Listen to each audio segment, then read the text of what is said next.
Hello বন্ধুরা, রূপকথা চ্যানেলে তোমাদের সকলকে স্বাগত জানাই।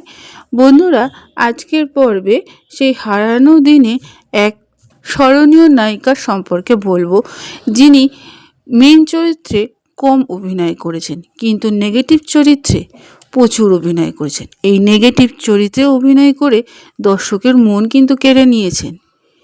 বন্ধুরা, সেই প্রতিভাময়ী শিল্পী হলেন সুলতা চৌধুরী। আজকের পর্বে এই সুলতা চৌধুরীর সম্পর্কে কিছু সংক্ষিপ্ত আলোচনা করব। তোমাদের কেমন লাগলো অবশ্যই কমেন্টে জানাবে, আর ভালো লাগলে সবার কাছে অবশ্যই শেয়ার করে দেবে। আর পরবর্তী ভিডিও পাওয়ার জন্য পাশে বেল আইকনটি প্রেস করে রাখবে। তাহলে চলো আজকের পর্বটি শুরু করা যাক। বন্ধুরা, সুলতা চৌধুরী 1945 সালে কলকাতায় জন্মগ্রহণ করেছিলেন। তার পিতৃদেয়ার নাম ছিল মায়া রায় চৌধুরী। বাবা অটলচন্দ্র রায়চৌধুরী ছিলেন। সুলতা চৌধুরী নর্থ ওরিয়েন্টাল সেমিনারিতে পড়াশোনা করেছিলেন। নাচ গানের প্রতি আকর্ষণের জন্য পড়াশোনা বেশি দূর এগোতে পারেনি। ছোট ছোট চরিত্রে অভিনয় করতে করতে বাকসিদ্ধ দেবশ্রী নারদের সংসার ছবিতে তার আত্মপ্রকাশ ঘটে। ইতিমধ্যেই পরিচালক মঙ্গল চক্রবর্তীর ভাই সদানন্দ চক্রবর্তীর সঙ্গে সংসার পাতলেন। এদের একটি কন্যা সন্তানও ছিল। সুলতার যোগাযোগ হলো রঙ্গমঞ্চ পত্রিকার সম্পাদক, চলচ্চিত্র প্রভাবশালী সাংবাদিক কালিশ মুখোপাধ্যায়ের সঙ্গে। তিনি পরিচালক সুধীর মুখোপাধ্যায়ের কাছে সুপারিশ করে পাঠালেন সুলতা চৌধুরীকে। সুলতা গেলেন এবং স্ক্রিন টেস্ট দিলেন। সসম্মানে উত্তীর্ণ হলেন। সুধীর মুখোপাধ্যায়ের নির্মাণ শেষ পর্যন্ত ছবিতে নায়িকার চরিত্রে তাকে নির্বাচন করা হলো। এরপর মায়ার নাম বদলে তার নাম রাখা হলো সুলতা রায়চৌধুরী। সুধীর মুখোপাধ্যায় তাকে 5 বছরের জন্য চুক্তিবদ্ধ করেছিলেন। পরিচালকের অনুমতি ছাড়া অন্য কোনো ছবিতে কাজ করতে পারবেন না সুলতা চৌধুরী। সময়সীমা ছিল 1960 থেকে 1964 সাল পর্যন্ত। তবে সত্যজিৎ রায়ের অফার ফিরিয়ে দিলেন সুলতা চৌধুরী।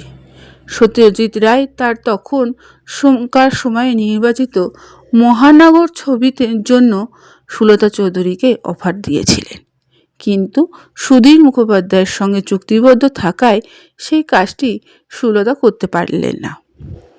তবে এই সময়সীমার মধ্যে সুধীর মুখোপাধ্যায় যেসব পরিচালকের ছবিতে সুলতাকে কাজ করার জন্য ছাড় দিয়েছিলেন, তাদের মধ্যে ছিল মৃণাল সেন, অগ্রগামী, কনক মুখোপাধ্যায় প্রমুখ। ইতিমধ্যে বিশ্বজিৎ চট্টোপাধ্যায় আর সুলতা চৌধুরীর একটা জুটি হয়। শেষ পর্যন্ত ছবিতে তিনি রোমান্টিক জুটি হিসেবে নির্বাচিত হন এবং দর্শকের মন আকৃষ্ট করেছিলেন। এরপর মায়ার সংসার, দাদা ঠাকুর, নতুন তীর্থ, এইসব ছবিতে বিশ্বজিৎ এবং সুলতা চৌধুরী একটা জুটি বেঁধেছিলেন।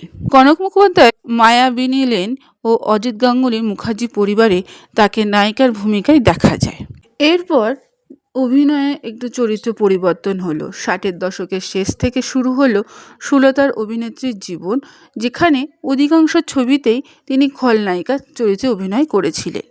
দর্শকদের যেখানে তিনি মনোযোগ আকর্ষণ করেছিলেন 16 আনা, বাঘবন্দির খেলার কথা ধরাই যাক। বাঘবন্দি খেলায় তার অভিনয় মানুষকে আকর্ষণ করেছিল। এরপর সন্ন্যাসী রাজা, রৌদ্র ছায়া, আলোর ঠিকানা, স্বয়ংসিদ্ধা, বাঘবন্দি, কায়াহীনের কাহিনী, মৌচাক, সেই চোখ, এই ছবিগুলিতে নষ্টনারীর চরিত্রে নানা রূপ তিনি তুলে ধরেছেন সাবলীলভাবে। তরুণ মজুমদারের সংসার সীমান্তে, ফুলেশ্বরীর ছবিতে তার প্রধান চরিত্রে তিনি নজর কেড়েছিলেন। নষ্টনারী হওয়া সত্ত্বেও দর্শকের সম্ভ্রম আদায় করে নিয়েছিলেন জীবন জিজ্ঞাসা ছবিতে। সেখানে এছাড়া তিনি নানা ধরনের চরিত্রে অভিনয় করেছিলেন। সেই তালিকায় আছে রূপসী, অগ্নিযুগের কাহিনী, সোনার খাঁচা, সব্যসাচী, বাবু মশাই, অনিন্দিতা, কবিতা, ভোলা ময়রা, দাদার কীর্তি, সুবর্ণগোলক, মধুময়, দেবকী প্রভৃতি ছবি। এরপর উৎপল দত্তের লিটল থিয়েটার গ্রুপে তিনি কিছুদিন অভিনয় করেছিলেন। পেশাদারি মঞ্চে তাকে প্রথম পাওয়া গেছিল বিশ্বরূপ থিয়েটারে আগন্তুক নাটকে। কাশী বিশ্বনাথ মঞ্চে বাঘিনী নাটকে তিনি দুর্গা, বিপরীতে শুভেন্দু চট্টোপাধ্যায়। সারকারিনা মঞ্চে দাপিয়ে তিনি অভিনয় করেছিলেন সম্রাট ও সুন্দরী নাটকে। তবে সব কিছুরই তো একটা শেষ আছে। 1996 সালে 16 সেপ্টেম্বর তিনি আমাদের এই চলচ্চিত্র জগৎ ছেড়ে চলে যান। নিঃসঙ্গ সুলতা চৌধুরী চলে গেলেন না ফেরার দেশে। স্বর্ণযুগের বাংলা ছবি জগতে এই শিল্পীর অবদান স্মরণ করার মতন। হয়তো বাংলা চলচ্চিত্র জগৎ তাকে মনে রাখেনি, কিন্তু দর্শক কিন্তু তাকে মনে রেখেছে। বন্ধুরা, আজকের পর্বটি এখানেই শেষ করলাম। এতক্ষণ আমার ভিডিওটি দেখার জন্য ও শোনার জন্য তোমাদের অসংখ্য ধন্যবাদ।